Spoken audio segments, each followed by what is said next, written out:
sebelumnya kita mulai berdoa terlebih dahulu sebelum kita mulai mata kuliah ini.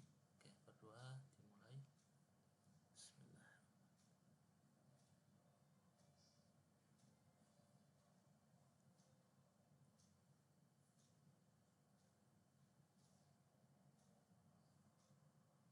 Oke, berdoa selesai. Oke, kita mulai sambil menunggu yang lainnya masuk. Oke, assalamualaikum warahmatullahi wabarakatuh. Selamat malam semuanya. Waalaikumsalam warahmatullahi wabarakatuh. Oke, sudah ada 14 orang. Oke, kita mulai aja. Oke, pertemuan hari ini masuk ke pertemuan ketiga. Kita akan bahas sensor dan aktuator. Untuk slide materinya sudah saya poskan di kampus beserta juga untuk penugasannya. Jadi untuk tugas pertemuan ketiga ini nanti nomor 1 buatkan resume atau rangkuman di pertemuan 3 ini, dan nomor 2 nya nanti kalian tentukan sensor dan aktuator yang mau dipakai untuk proyek IoT kalian. Nanti bisa di Word atau PDF untuk dipostkan tugas di pertemuan ketiga di kampus. Oke, diawali dari kontrak perkuliahan. Ini bobot nilai yang saya berikan dalam setiap mata kuliah. Nanti pertama kalian cari narasumbernya, ingatkan kembali untuk mencari praktisi 2 orang. Nantinya akan dibuatkan bentuk seminar nasional. Dari sisi saya dibuatkan laporan pengabdian masyarakatnya, dan dari berita bangsa nanti akan dibuatkan MAU dan SPK-nya. Kemudian untuk tugas nanti dibuatkan video 3-5 video. Nah, termasuk pertemuan kemarin kedua yaitu video nanti dimasukkan di media sosial kalian. Nanti linknya nanti disertakan di tugas tersebut. Dan untuk UTS-UAS nya nanti dilakukan penelitian, yaitu kita buat perancangan infrastruktur desain untuk IoT, dan UAS nya berupa implementasi hasil produk IoT kalian. Oke, kalau ada yang mau ditanyakan silakan ya. Suara saya terdengar jelas tidak? Terdengar, Pak. Oke, saya lanjutkan. Nah, di pertemuan ketiga ini kita akan bahas sensor dan aktuator. Nah, diawali dari sensor. Apa itu sensor? Nah, seperti layaknya tubuh. Nah, ini ada beberapa sensor, yaitu berupa perasa indera. Ada indera perasa, pengecap, suara, melihat. Nah, sensor sendiri di things di IoT berupa device atau alat yang dapat mendeteksi perubahan pada lingkungan sekitar, baik itu lingkungannya berupa fisik, kimia, ataupun yang lain. Nantinya akan diubah menjadi sinyal yang bisa diukur, bisa berupa analog ataupun digital. Oke, fitur-fitur sensor. Nah, fitur sensor sendiri banyak di luaran, di pasaran, berupa alat device yang masih berupa komponen ataupun yang sudah menjadi modul. Dari mulai sensor suhu, cahaya, tekanan, gerakan, dan sebagainya. Nah, sensor ini merupakan perangkat yang bisa digunakan untuk memantau dan mengukur perubahan di lingkungan sekitar. Nah, biasanya merubah jumlah fisik menjadi sinyal listrik. Outputnya apa? Outputnya nanti berupa sinyal listrik. Begitu nilainya boolean true atau false, ataupun berupa analog dari limit yang diberikan, batas bawah dan batas atasnya apa. Kemudian biasanya sensor ini nanti akan terhubung ke sistem mikroprosesor yang nantinya kita gunakan berupa Arduino. Nah, sensor sendiri ini ada 2 jenis. Ada yang sensornya aktif dan sensornya pasif. Bedanya apa? Kalau sensor aktif biasanya tidak memerlukan sumber daya, power supply ataupun baterai. Seperti apa? Seperti anten, kayak RFID, seperti itu. Kemudian ada juga sensor yang pasif. Nah, sensor pasif ini butuh sumber daya, power supply ataupun baterai untuk bisa berjalan sensor tersebut. Nantinya sensor akan memberikan informasi yang diperlukan untuk sistem. Misalkan sensor gerakan nanti akan membaca apakah ada gerakan di lingkungan sekitar. Nah, nanti kalau ada gerakan mengirimkan sinyal ke mikroprosesornya. Nah, ada sensor cahaya panas, nah deteksi ada cahaya tidak. Kalau ada cahaya, nah biasanya dia tegangannya terendah, tapi kalau tidak ada cahaya tegangannya tinggi. Begitupun untuk panas, suhu, dan temperatur. Nah, ini prinsip kerja sensor. Nah, prinsip kerja sensor biasanya melibatkan konversi energi dari satu bentuk ke bentuk yang lain. Bentar, ada yang masuk. Oke, saya lanjutkan. Nah, dimana mengubah konversi dari bentuk satu ke bentuk yang lain, dimana akan menghasilkan sinyal yang dapat diukur atau diinterpretasikan, yaitu diidentifikasi nilainya seperti apa. Contoh ada sensor cahaya yaitu LDR. Nah, sensor ini nanti akan mengubah intensitas cahaya menjadi sinyal listrik. Kemudian juga sensor tekanan. Nah, nanti akan mengubah sinyal fisiknya menjadi elektrik. Dari PSI berapa tekanannya nanti akan terukur dan mengirimkan nilainya ke sistem mikroprosesor. Nah, jadi si sensor ini beroperasi sebagai penerima stimulus yang mengubah data yang dapat digunakan oleh sistem. Nah, contohnya ini LDR nih. Nah, ketika tidak ada cahaya atau gelap, kalau yang terukur itu hambatannya 200 kilo ohm besar. Nah, nanti kalau ada cahaya, dia akan turun menjadi 500 ohm. Begitupun untuk yang sensor tekanan atau disebut juga dengan sensor MEMS. Nah, pengaplikasiannya biasanya untuk tekanan ban, baik itu motor, mobil, bola, ataupun tekanan yang ada di industri untuk kontrol gas. Nah, ini contoh macam-macam sensor di mana bentuknya yang sudah jadi modul. Nah, kalau yang tadi LDR ataupun MEMS ini bentuknya komponen yang mana nanti harus dirakit terlebih dahulu supaya bisa digunakan. Nah, kalau bentuknya modul ini sudah settle, sudah tinggal bisa digunakan di mana dihubungkan ke inputan sistem atau mikroprosesor. Jadi di pasaran banyak, ada ultrasonic modul, human body sensor, tilt sensor, photosensitive, smoke sensor, infrared barrier sensor, vibration sensor, sound sensor, dan lain-lain. Nah, nanti nggak semuanya dipakai sesuai dengan kebutuhan.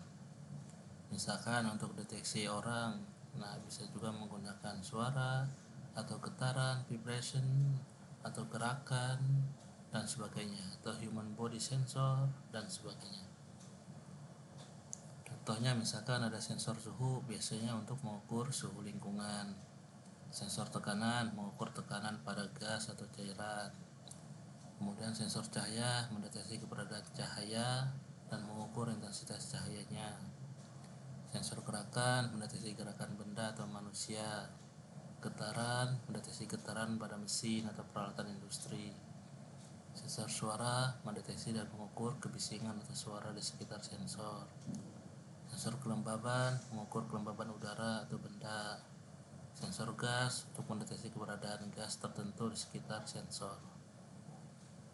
Oke, ini macam-macam sensornya. Dan pengaplikasiannya contohnya di smart home atau rumah pintar seperti ini. Mulai dari deteksi kaca pecah, ada sensornya.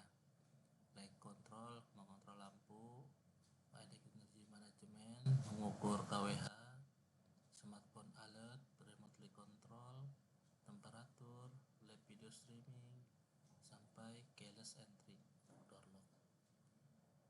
Ada juga alarm sirine, entry motion detection, dan garage door control. dimana semuanya nanti akan dimonitoring oleh seorang profesional, baik itu si adminnya atau si providernya dari smart home tersebut. Nantinya kalau misalkan terjadi sesuatu yang tidak diinginkan akan mengirimkan sinyal ke 911 kalau yang di luar negeri itu seperti polisi dan sebagainya, untuk dideteksi secara langsung, secara real time, dan bila harus ke lapangan maka akan ke rumah tersebut untuk pengecekan ulang. Oke, ini penerapan sensor. Ada yang ditanyakan tentang sensor?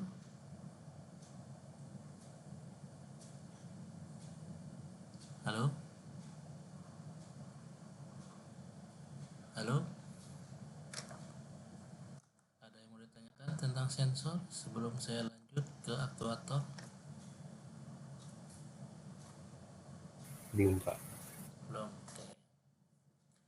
Oke, itu dari sensor, dan ini kelebihan dan kekurangan sensor. Nah, kelebihannya sensor bisa mendeteksi akurat. Nah, ini balik lagi ya. Kalau dia akurat atau tidak itu ada rupa. Biasanya kalau harganya murah itu ada terbatas, misalkan posisi atau jarak atau intensitasnya.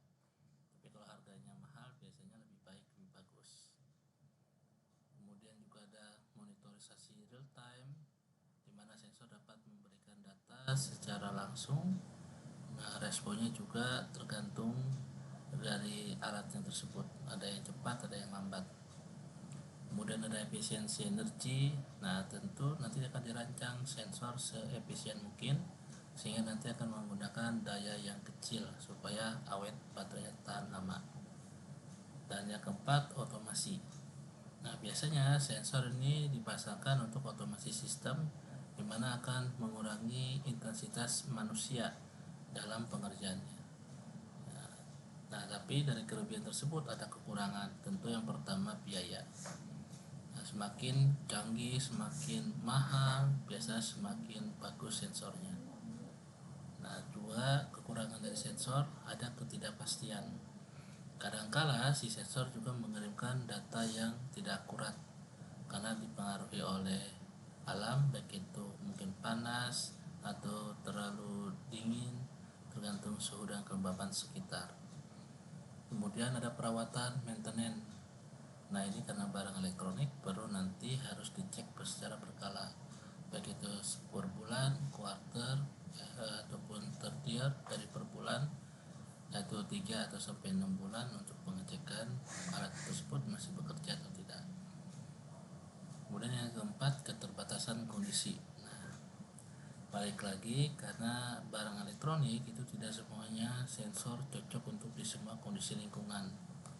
Karena di masing-masing lingkungan itu suhu berbeda, kelembapan, temperatur yang disesuaikan dengan lingkungan yang akan mau digunakan, baik itu indoor ataupun outdoor. Oke, ini kelebihan dan kekurangan sensor. Selanjutnya aktuator. Monggo kalau ada mau ditanyakan sebelum saya lanjutkan.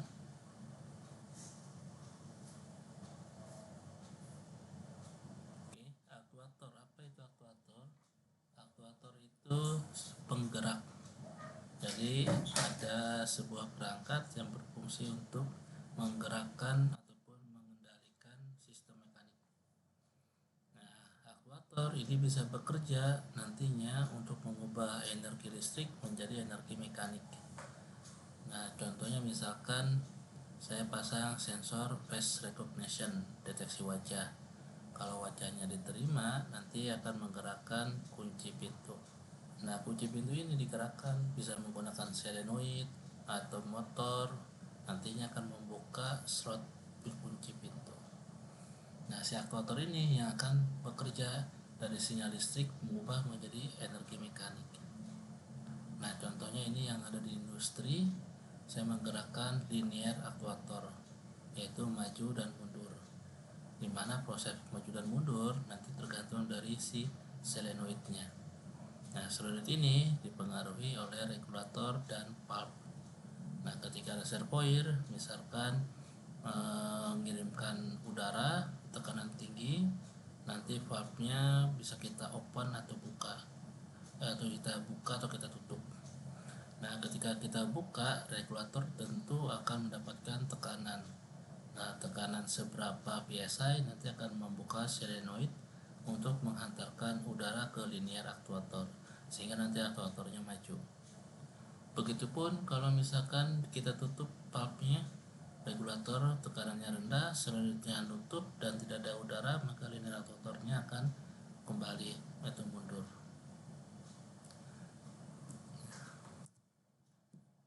Nah, ini fitur-fitur aktuator biasa digunakan di dalam motor servo, motor DC, solenoid valve.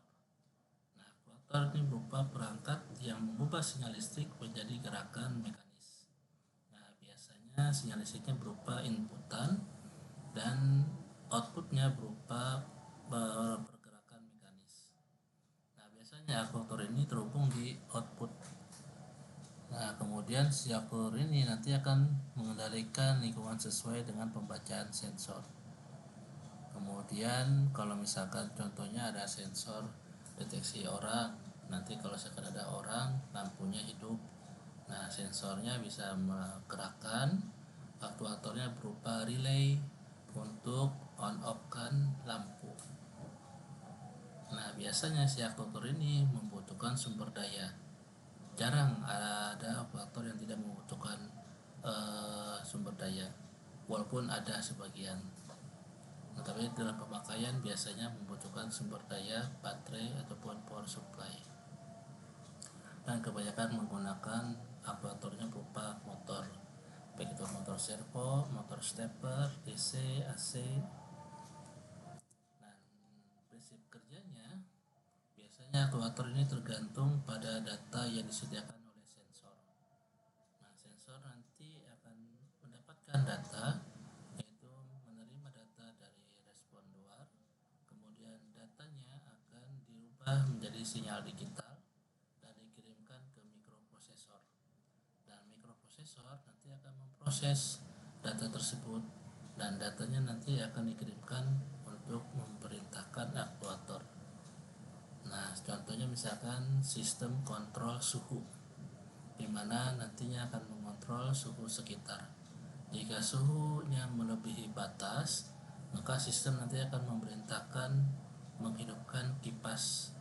Nah, aktuator ini sebagai kipas. Nanti kipasnya hidup, lama-lama nanti suhunya turun. Seperti itu, atau menghidupkan AC, lama-lama suhunya menjadi turun.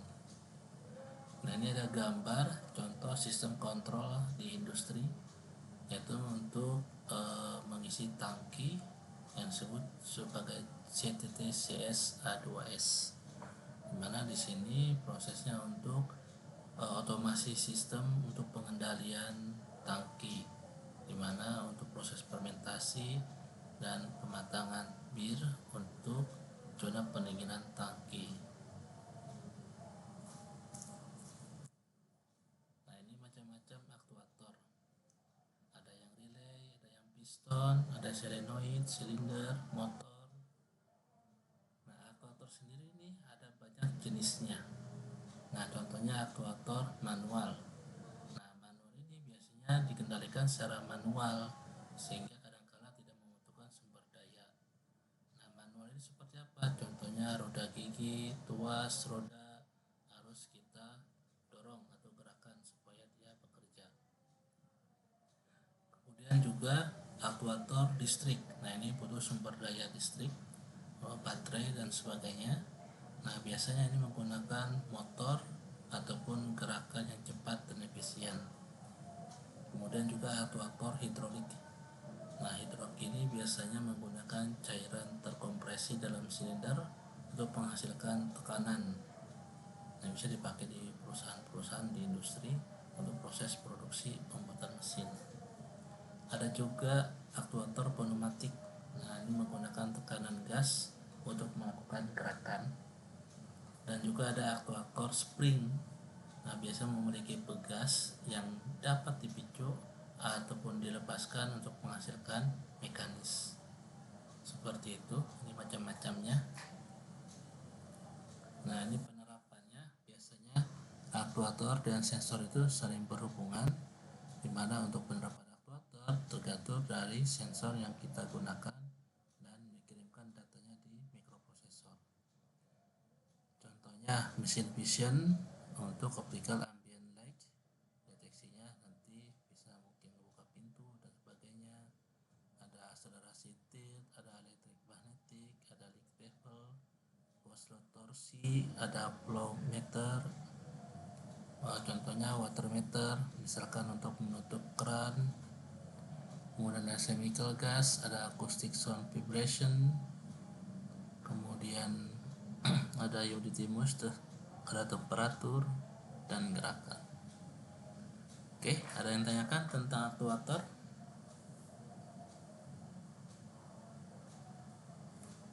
Pak, saya boleh bertanya? Ya, silakan. Ini saya tidak menanyakan yang tadi sih Pak, cuman mau menanyakan kembali terkait kelompok ya Pak. Kan total mahasiswa itu ada 28 ya Pak. Oke. Ya, total mahasiswa ada 28. Terus di kelas kita itu yang ikut program NOK kan ada 2 orang Pak. Sama satunya lagi itu mahasiswa angkatan 2023 ya Pak. Nah, kan untuk setiap kelompok itu kan ada 4 orang ya Pak. Awalnya tuh pas untuk 7 kelompok, setiap kelompok itu 4 orang. Nah, karena kan 3 mahasiswa ini saya nggak tahu itu keadaannya, sisa dari kelompok 7 itu ada yang terlantar Pak. Nah, kira-kira boleh nggak Pak yang terlantar itu bisa dijadiin satu kelompok 5 orang gitu Pak? Boleh, silakan. Oh ya gitu.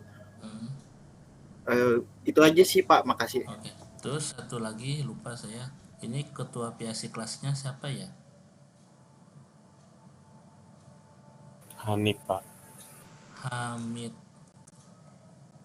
Yang barusan nanya Pak. Hanifuddin Pak. Oh ya, bentar saya cek dulu. Hamiduddin, Anastasius, Raihan, Muhammad Dedi, Dwi, Fahreza. Ini ya Hanifuddin Robani ya? Iya benar Pak. Oke. Lupa kemarin saya minta PIC kelasnya.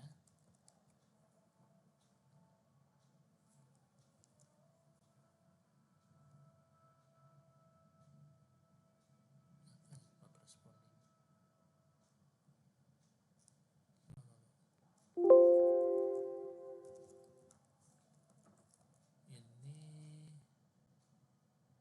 Ini TI 21C3.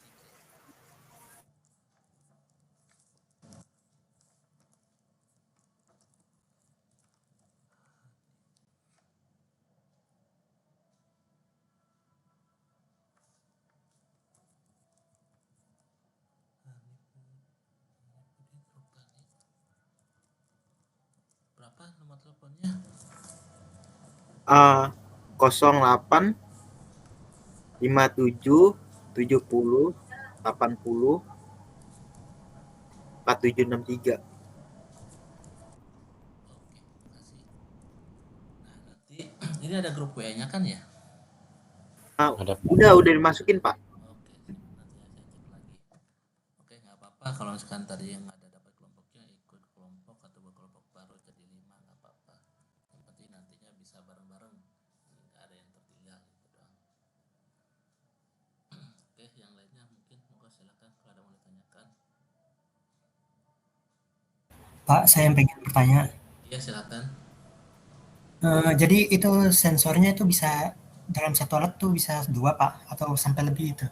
Misalkan lampu, lampu kan ada pakai sensor cahaya sama sensor suara, itu bisa pakai gitu? Bisa. Mau dipakai cuma satu sensor boleh, lebih dari satu bisa 2, 3, 4, 5, 6, 7, terserah, silakan, boleh. Oh baik Pak, terima kasih.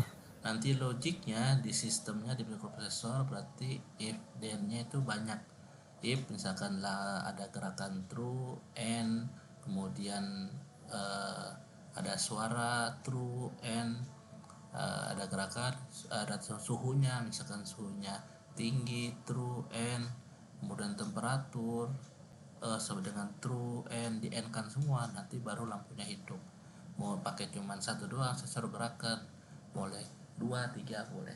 Jadi semakin banyak sensor yang gunakan, biasanya sistemnya jadi semakin kompleks. Nah, gimana cara memanajemen datanya? Nah, karena apa? Nanti data dari sensor itu diterima oleh si mikroprosesor. Selain diolah untuk menghidupkan aktuator di situ, dia juga mengirimkan sinyal ke cloud, ke database-nya. Dan itu konsepnya real time. Jadi kadang-kala hati-hati misalkan terbentur banyaknya data. Ya, ini proses manajemen datanya nanti seperti apa, nah itu perlu dilihat. Oke, monggo yang lain, monggo silakan. Nah, jadi alatnya itu kemarin tuh hari Sabtu itu udah saya bawa. Jadi di kelasnya hari Sabtu udah saya tunjukkan alatnya. Nah, di kelasnya hari Jumat nanti minggu depan insya Allah nanti akan saya bawa. Udah saya taruh di ruangan DTI di tempatnya Pak Doni. Tinggal nanti kalau ada kuliah saya ambil. Jadi alatnya itu untuk menghidupkan lampu menggunakan jaringan, itu bisa online ataupun lokal. Nah, konsepnya nanti on off, yaitu tidak ada sensornya, hanya ada outputnya. Tapi itu bisa dibuatkan digital seperti layaknya memencet saklar. Nanti saya tunjukkan ketika nanti kita kuliah offline. Pak nanya lagi. Ya, silakan. Ini studi kasus teman saya sih Pak. Ya. Untuk sensor seperti ini terus diimplementasikan ke robot. Nah, kemudian untuk sensor gerak atau misalkan ada ini sensor terus di depannya itu ada benda, jadi kan dia menandakan itu benda di depannya. Nah, kalau untuk studi kasus teman saya itu kita udah masang sensor. Kemudian itu benda atau hewan atau manusia itu tidak ada apa-apa di depannya Pak. Nah, tapi sensornya itu mendeteksi sebuah benda gerak atau benda mati gitu Pak. Nah, itu cara nge-solve-nya itu gimana ya Pak? Atau kita harus ganti lagi nih sensornya? Yang digunakan sensor apa? Kayak pendeteksi itu sih Pak, kayak apa? Namanya kurang tahu. Pokoknya sensornya itu kalau ada suatu benda di depan dia akan berhenti gitu, mendeteksi gitu. Oke. Jadi ya kalau misalkan bendanya yang dekat, contohnya ada namanya proximity sensor. Nah, ini seperti ini. Nah, biasanya untuk deteksi adanya barang atau ada benda, baik itu plastik, besi ataupun apa, deteksinya barang yang dekat. Untuk barang yang sedikit jauh, nah biasanya saya menggunakan untuk sistem robot, yaitu sensornya ultrasonic modul.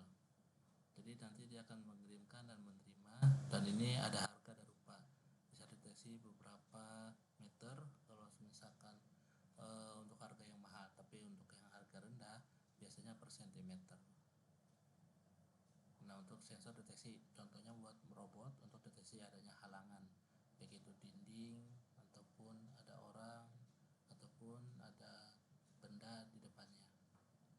Dan biasanya ini untuk ultrasonic modul nanti pasangan bukan satu, banyak, yaitu di depan, kiri, kanan, belakang, kanan juga di pinggirnya, samping kiri, samping kanan, supaya nanti benar-benar seperti layaknya manusia, ada ya gangguan, tidak ada halangan di depan. Kalau untuk di robot biasanya menggunakan ultrasonic modul. Nah, kalau di industri biasanya saya menggunakan tadi proximity sensor. Nah, karena untuk deteksi misalkan ada barang tidak nih, kalau ada barang nanti line tracernya stop, nanti boxnya diisi, kemudian ada load cell beratnya, atau misalkan ada sensor untuk kamera, kalau misalkan satu box udah penuh baru nanti jalan lagi. Nah, fungsinya proximity sendiri untuk mendeteksi adanya barang yang lewat. Seperti itu.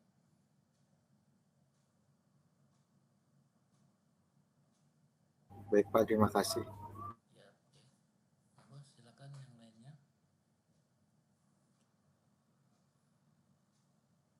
Nah, jadi perbedaan sensor dan aktuator, biasanya simpelnya gini, sensor dipakai untuk inputan atau kita masuk dimasukkan nanti di digital input, dan aktuator biasanya dipakai untuk outputan atau digital output.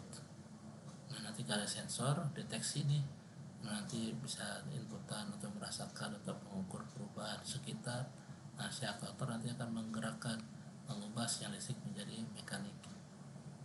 Kemudian udah sih sejauh itu. Yang penting nanti konsepnya jangan sampai kebalik, aktuator jadi input, sensor jadi output.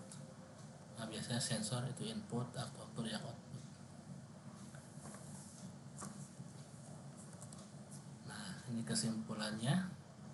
Tadi saya menggunakan ECU-nya motor Yamaha, di mana konsep ECU-nya ini akan mengontrol sensor dan aktuator motor tersebut.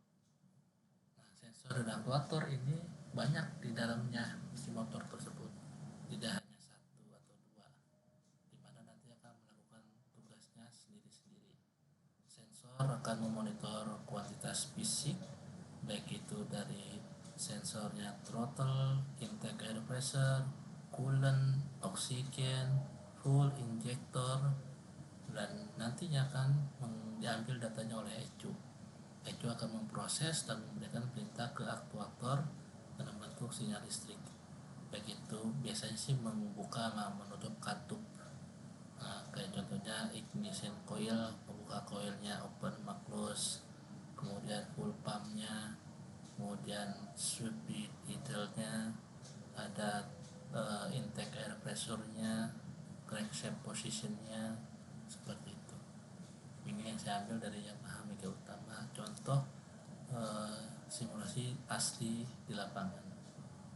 Jadi pakai motor Yamaha Vision. Oke, ini referensi yang saya gunakan, dan ini tugas untuk pertemuan ketiga ini, yaitu buat resume rangkuman dari pertemuan 3, dan nomor 2 buat spesifikasi sensor dan aktuator yang mau digunakan untuk proyek IoT Anda. Monggo silakan kalau ada yang mau ditanyakan.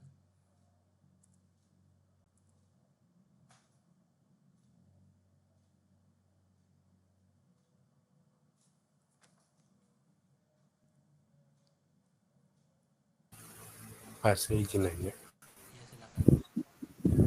Yang terkait untuk seminar, Pak. Ya, itu untuk seminar itu berarti kita bisa, maksudnya bisa collab sama kelas lain ya? Iya, bisa. Nah, itu berarti kan Bapak kan katanya ngajar 6 kelas ya? Iya. Itu berarti untuk satu kali seminarnya itu untuk praktisinya kita undang itu per kelas atau per ini yang kita gabung gitu?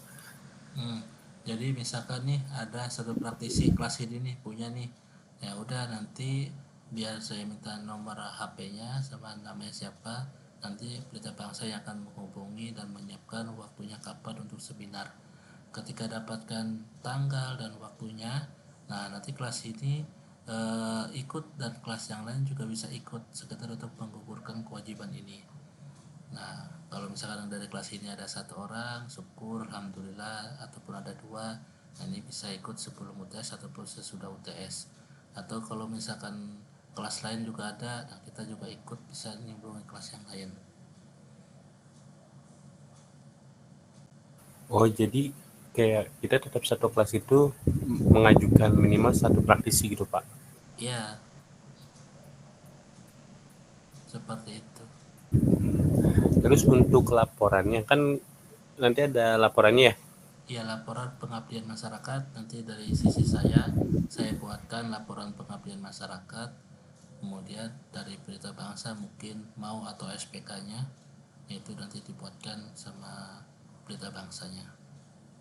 Cuman perlu satu hal lagi ditegaskan, di sini narasumber tidak dibayar, itu yang sulit itu. Seperti itu.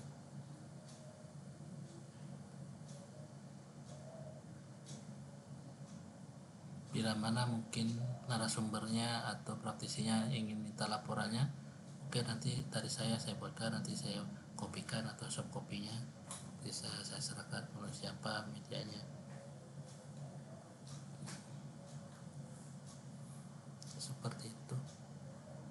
Pak mau Oh, nanya. berarti dari nanti kan kita dari seminar itu berarti kita maksudnya nggak ada tugas lagi Pak atau gimana? Jadi kita cukup kayak mencari praktisi aja. Iya, tugasnya untuk itu cukup praktisi aja, mencari praktisi aja. Sisanya tugasnya tugas kuliah biasa di pertemuan seperti itu. Dan Baik Pak, terima kasih Pak. iya, Mau monggo. nanya Pak. Iya, silakan. Melanjutkan pertanyaan Mas Cesario tadi, Ah, uh, kalau misalkan kita ingin menggandeng atau mengajak praktisi, kita tuh butuh proposal nggak sih Pak untuk ke ke praktisinya, atau kita nah, cuman menghubungi saja terus nah, undang ke oke. seminar tadi?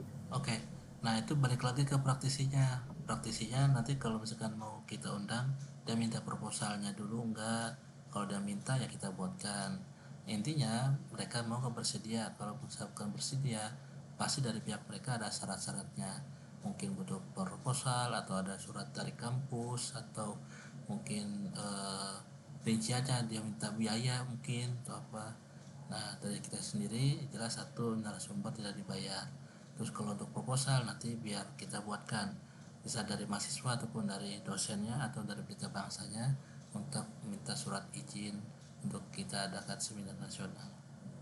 Intinya praktisinya sendiri apakah mau bersedia atau tidak. Nah biasanya kalau misalkan mau bersedia, nah saya minta nomor telepon sama nama siapa biar nanti pihak pelita bangsa nanti akan saya oper ke pelita bangsa akademis. Nah mereka nanti akan menghubungi bisanya kapan, waktunya kapan. Nah biar nanti disesuaikan dengan jadwalnya praktisi. Nah ketika dapat jadwal itu baru kita show upkan dari akademis nanti akan memberitahu ke saya bisanya kapan. Misalkan di hari H, nah nanti kelas ini kelas yang lain juga bisa bareng-bareng di lantai 6 itu lumayan besar, bisa muat dari 6 kelas mah atau lebih. Nah itu nanti dibuat seminar nasional untuk IoT.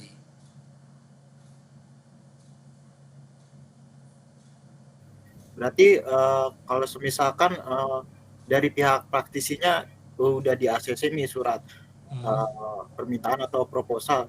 hmm, Kemudian kita cuman tugas selanjutnya itu memberikan informasi iya, kontak kepada Bapak atau langsung ke kampus, Pak? ke saya boleh, langsung ke akademik boleh, ke kampus boleh, silahkan. Baik, Pak. Terima Nah, kasih. ya udah cukup dari situ. Intinya kalau nggak perlu melibatkan mahasiswa banyak, misalkan harus ngatur ini nanti penjemputan, itu nanti pelita bangsa yang mengatur itu semua. Nah, nanti kita tentunya ada nomor telepon semua orangnya siapa, nanti pelita bangsa tim akademis nanti akan menghubunginya seperti itu.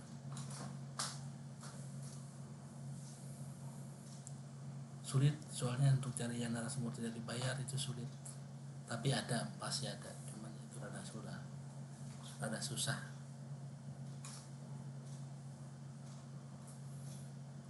Oke, monggo silakan kalau ada yang mau ditanyakan yang lainnya.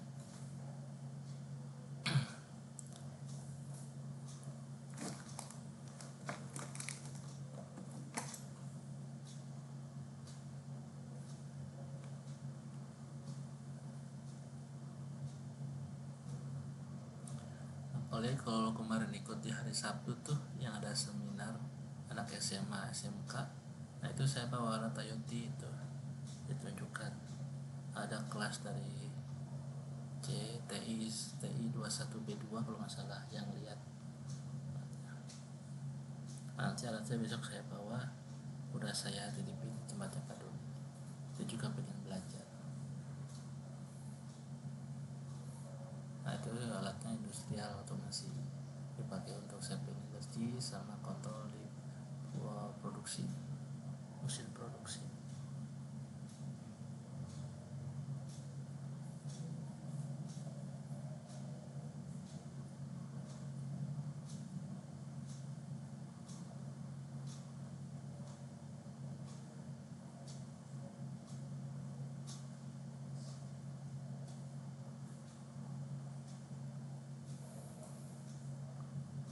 Oke, monggo silakan kalau ada yang mau ditanyakan. Pak, sekali lagi Iya, terkait praktisinya itu kan tidak dibayar ya oleh iya, kampus. iya. Nah, tapi kalau misal kita nih karena memang dari per kelas itu diwajibkan minimal satu praktisi ya untuk mengajukannya. Hmm. Kalau kita misalnya per kelas ini kita punya inisiatif buat ngebayar sendiri gitu Pak. Nah itu Apa diperbolehkan atau enggak gitu? Apa memang harus pure yang tidak dibayar gitu? Diizinkan atau enggak oleh kampus? Nah kalau yang itu kemarin juga ada yang tanya, maksud saya itu misalkan ada inisiatif sendiri dari dosen ataupun dari mahasiswa di mana mungkin ada uang untuk membayar narasumber atau proses tersebut. Nah jadi diusahakan itu tidak mengeluarkan biaya kalau bisa. Tapi kalau misalkan harus mengeluarkan biaya, itu dari kampus sendiri itu tidak mau mengeluarkan biaya di luar dari membuatkan panggung seminar nasional itu doang. Ya kalau misalkan mau blog kan boleh silakan, cuman asal tidak memberatkan itu doang. Tapi kalau bisa itu tidak perlu mengeluarkan biaya.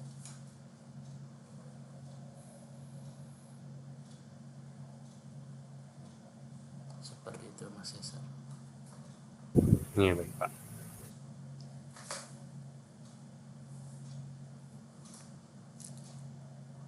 Saya juga banyak teman-teman saya ajakin pada mau, tapi ketika saya bilang sorry bro, itu nggak dibayar, lillahi ta'ala gratis, wah nggak ada yang mau, jadi wah nggak jadi deh, nggak jadi deh, seperti itu. Tapi walaupun mungkin pakai duit saya sendiri bisa mungkin, cuma waktu itu kan saya cari dari berita bahasanya sendiri itu. Kalau bisa ada ya tidak mau dibayar atau misalkan cara ikhlas, itu lebih baik cari seperti itu.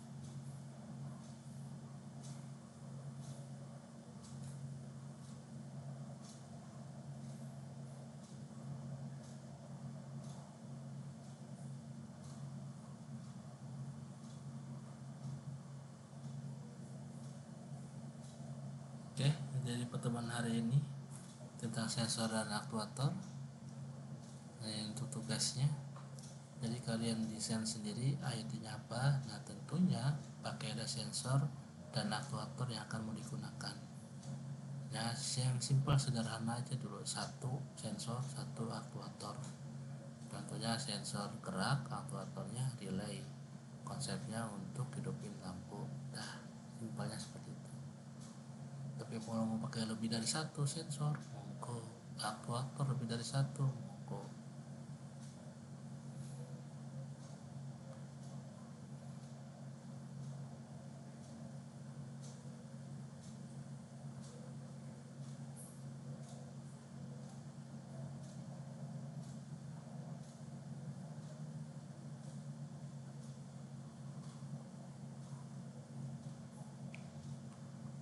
Oke, ada lagi yang tanyakan?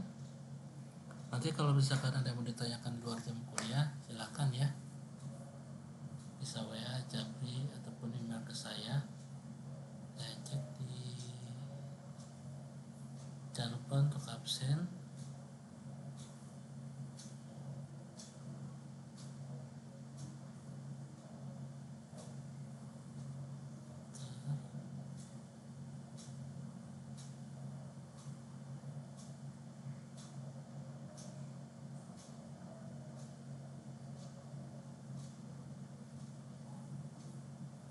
Grupnya TI 21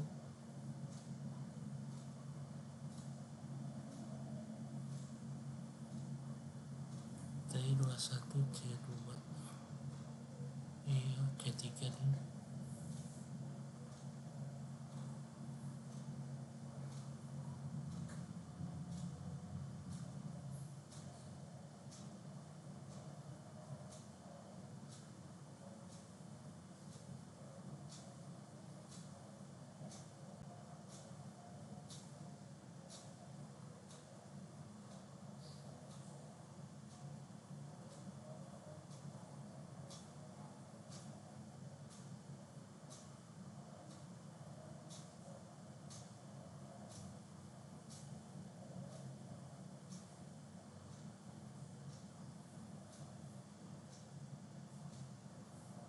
ada grupnya ya kelas ini ya.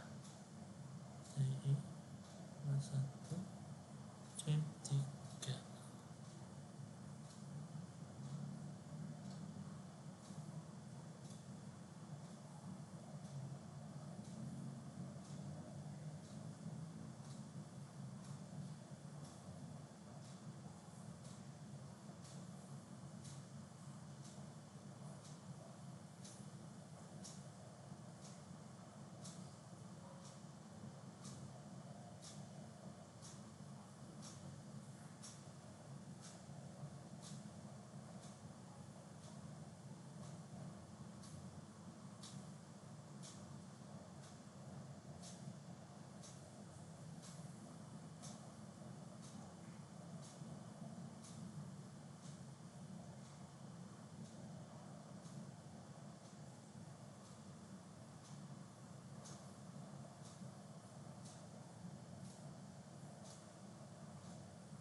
Coba dong WA ke saya yang grupnya.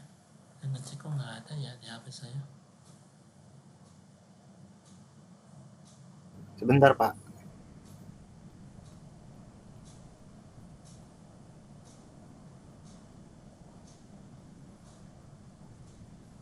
Iya nggak ada.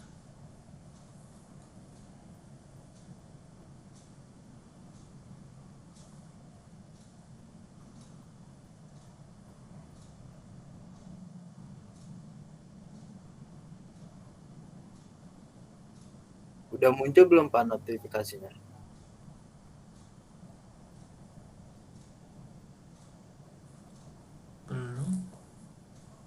Belum masuk kali itu ke saya.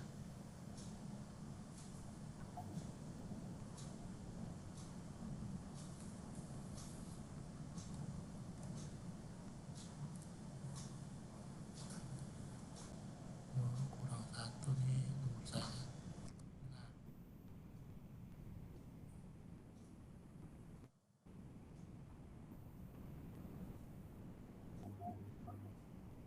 Nomor Bapak belakangnya 638 kan, Pak?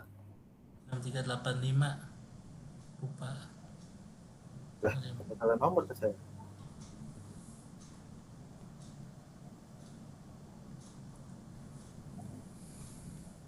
Nomor 6385.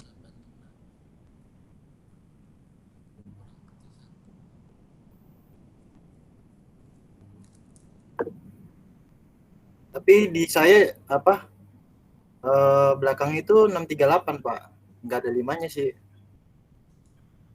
Oh iya dah. Tapi nggak ada yang masuk sini.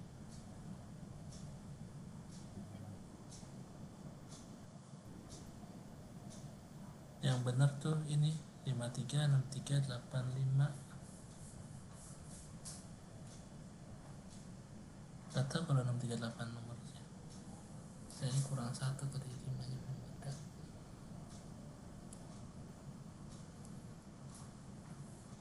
Aduh, kayaknya salah nomor nih saya, Pak. Iya. Ya mohon maaf saya ketik ini kurang 5 ya. Mungkin nanti saya masukin lagi sih, Pak. Siap. Oke lah kalau gitu. Oke, nanti kita ketemu lagi minggu depan saat di kampus ya. Ya, Saat baik, Pak. offline. Ini juga udah saya record tepat 49 menit. Oke, kalau gitu saya tutup kuliah malam hari ini. Wabillahi taufiq wal hidayah. Wassalamualaikum warahmatullahi wabarakatuh. Waalaikumsalam. Waalaikumsalam.